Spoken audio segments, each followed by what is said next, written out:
Assalamualaikum warahmatullahi wabarakatuh. Akkam jirtu nagaa fayyaa. Alhamdulillah nagaa kooti.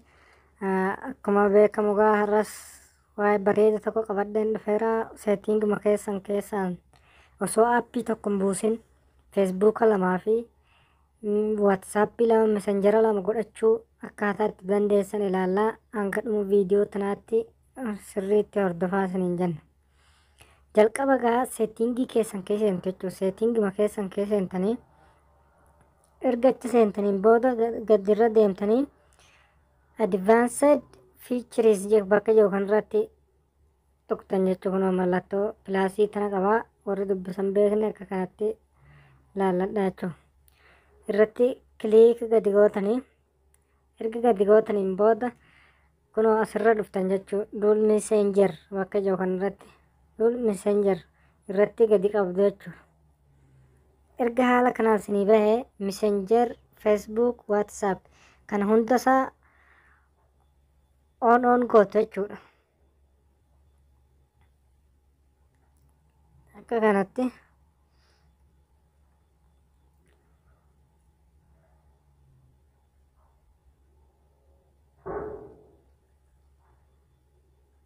on ta'e waatsaappiin akkuma beekamu lama ta'eera jechuudha. Fuula shaashaa keenyarra nu dhufa dhaqeera amma gara feesbuukaatti osoo aappii tokko hin buufatin jechuudha. Feesbuuka orjinaalli hundisaa tokkuma isuma san kooppii godhuudha. Ammas kana akkuma kana akka instaal gootanii kunis ta'ee mesenjera tafe jechuudha. Instaal bakka jiru kana tuqxanii haala kanaan of duuba deebinee dhaqnee yoo ilaalle lama nuuf tatta'eera jechuudha.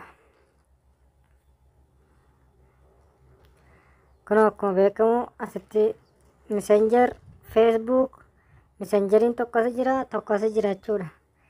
Haaluma kanaan amma waatsaappiinis tokko kunooti ka qulfii qabu kana mallattoo tana ofirraa qaba ka koppii ta'e wanni beektaniini. Ka duraan amma messengerri kuni diimtuu takka qaba garuu kun immoo hin qabu jechuudha. Duraan keessa jiru feesbuukichi kana feesbuukichi homaa takka hin qabu. Kan amma immoo kooppii goone kun haala kanaan jira. Viidiyoon tun yoo isinitti tolte sheer laayik gochuudhaan waliif daddabarsaadhaan hanga walitti deebinutti nagaatti.